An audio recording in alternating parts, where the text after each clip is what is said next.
Olá pessoal, nós queremos saudar a todos aí com Shua Olei, salvação para todos. Nós estamos refazendo alguns estudos aqui, pelo fato da gente pedir inspiração do Criador e ele bondosamente nos fornecer. Baseado no livro de Levítico 21, 1 ao 24, vai nos mostrar o significado da lei cerimonial. Leis para os sacerdotes, somente para os sacerdotes. E aqui eu quero relatar para vocês que muita gente não sabe, não tem noção do que é essa lei. Eles de certa forma querem anular todo o sistema sem saber nem do que estão falando. A lei cerimonial foi uma lei que foi estabelecida com o propósito, de preparar uma virgem. Tá? Mas assim, todos os requisitos? Não. Simplesmente esses requisitos de preparar a virgem só para os sacerdotes. Tá? Sacerdotes e sumos sacerdotes. Então nós precisamos ter esse conhecimento aqui. Cada ponto nos 5 livros chamados de Torá, ou Pentateuco, como as pessoas conhecem, no grego latim.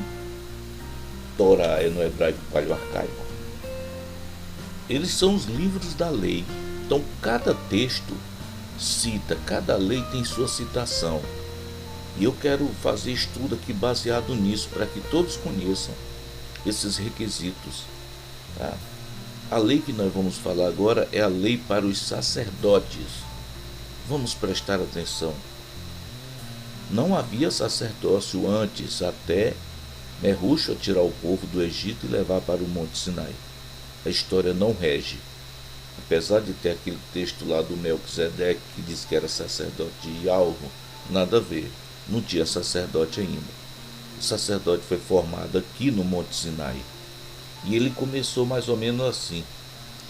Depois disse Yahweh a Nehushta, qual é chamado de Moisés: fala aos sacerdotes filhos de Arão e diz-lhes: o sacerdote não se contaminará por causa do morto entre seu povo. Olha essa norma. Aí há um ressalvo aqui que ele coloca: salvo por um seu parente mais chegado, por sua mãe, ou por seu pai, por seu filho, ou por sua filha, ou por seu irmão. Versículo 3 diz, diz o seguinte: ou por sua irmã virgem, que lhe é chegada, que ainda não tem marido, por ela também pode contaminar-se. Essa regra aqui é para os sacerdotes, tá? Não é para o sumo sacerdote. Essa regra é para o sacerdote. Veja bem, tudo tem que haver a discriminação direitinha, a explicação correta, para que não haja confusão. O verso 4 diz: o sacerdote, sendo o homem principal entre o seu povo, não se profanará assim, contaminando-se. Quer dizer, ele não podia se envolver com defuntos que viessem de outra tribo, ou de outras raças, ou pessoas que não fossem as que estão citadas aqui no texto. O sacerdote era aquele que fazia o sacrifício. O sumo sacerdote era aquele que entrava na presença do Pai. Então ele não podia fazer isso, salvo por esses que foi citado aqui, da família. Tá? O 5 diz: não farão os sacerdotes calva na sua cabeça, quer dizer, rapar a cabeça, deixar careca, coisa assim. Não era para ser feito. E não raparão os cantos da barba, nem farão lacerações na sua carne. Olha, esses costumes eram exatamente costumes que vinham da idolatria, que vinha dos pagãos. Então, Yahweh está aqui advertindo aos seus sacerdotes, sumos sacerdotes, que não inventassem fazer tal coisa. Então isso era para ter uma virgindade no corpo do sacerdote e do sumo sacerdote, porque eles não podiam se adaptar aos costumes do mundo, porque esses costumes do mundo são pecados, são costumes pecaminosos. E aí o Criador aqui adverte: vocês não podem fazer isso.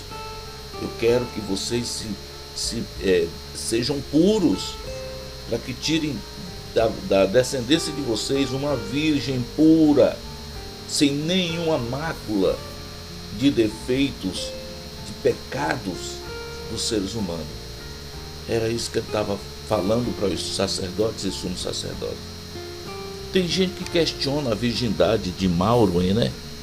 Diz que não, que isso aí não faz sentido, porque ele determinou que o homem nascesse dessa forma. Sim, na gestão de considerações do homem no pecado, tudo bem.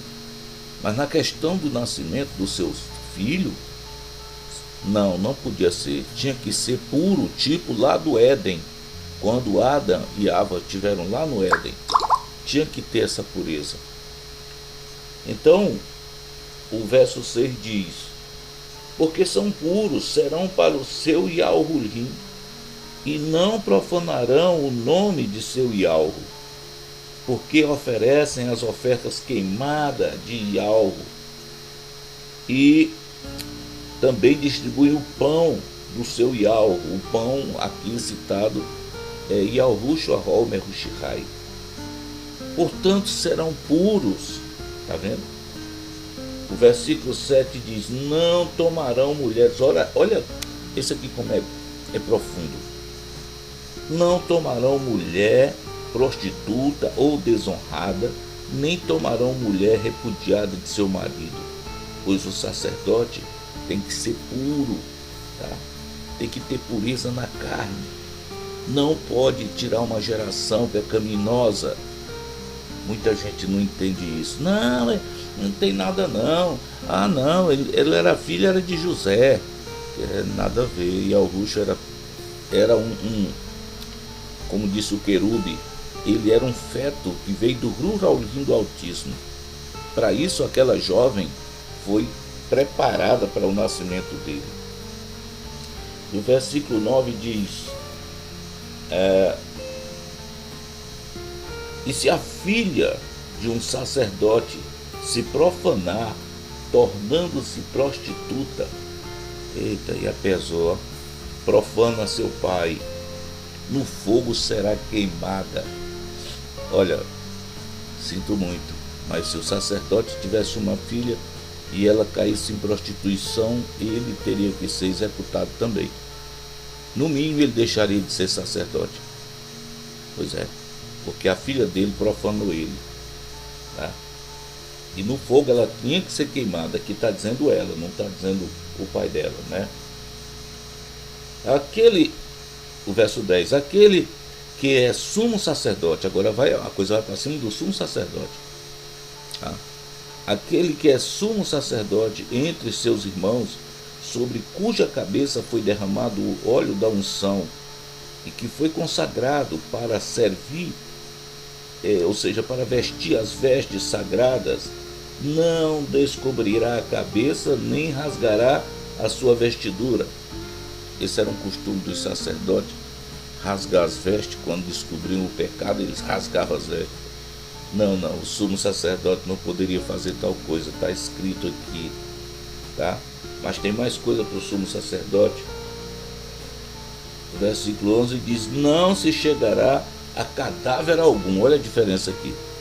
O que os sacerdotes podiam fazer, o sumo sacerdote já não podia. Não se chegará a cadáver algum, nem sequer por causa do seu pai ou de sua mãe se contaminará. Está vendo? O sumo sacerdote não podia fazer tal coisa, mas o sacerdote podia. O verso 12 diz: não sairá do lugar sagrado, nem profanará o lugar sagrado de Yahweh, pois a coroa do óleo da unção do seu Yahweh está sobre ele. eu sou Yahweh. E ele tomará por esposa uma mulher na sua virgindade. O verso 14 diz: viúva ou repudiada ou desonrada ou prostituta, destas não tomará, mas virgem do seu povo tomará por mulher. O negócio é sério, meu amigo. E não profanará a sua descendência entre o seu povo, porque eu sou Yahweh, que o purifica. Está vendo? O verso 16 diz: disse mais Yahweh a Merúshua: fala a Arão, dizendo: ninguém dentre os teus descendentes, por todas as suas gerações, que tiver defeito, se chegará para oferecer o pão de Yahweh. Veja bem, mesmo sendo da descendência dos levitas, mas que tivesse defeito, não era para fazer dele um sacerdote ou sumo sacerdote. Pois nenhum homem que tiver algum defeito se chegará como homem cego ou coxo, ou de nariz chato, ou de membros demasiadamente compridos, ou homem que tiver o pé quebrado ou mão quebrada, tá vendo? Ou for corcunda, ou anão, ou tiver delida ou sarna, ou impingem, ou que tiver testículos lesados. Nenhum homem dentre os descendentes de Arão, o sacerdote, sumo sacerdote, que tiver algum defeito, se chegará para oferecer as ofertas queimadas de Yahweh. Ele tem defeito, não se chegará para oferecer o pão, que é Yahushua, tá? Veja bem que o corte é bem dado aqui.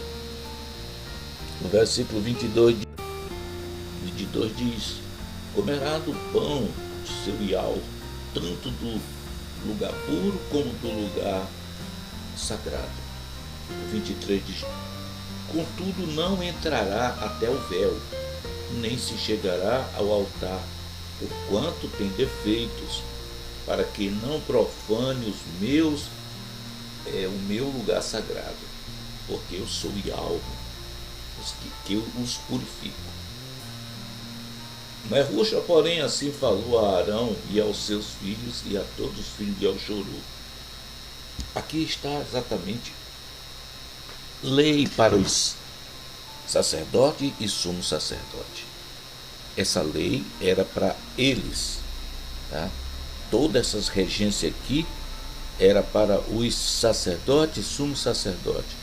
O propósito dela era exatamente, no futuro, ter uma virgem pura, sem mácula, sem defeito algum, para que dela nascesse Yahushua Merhushihai, como aconteceu.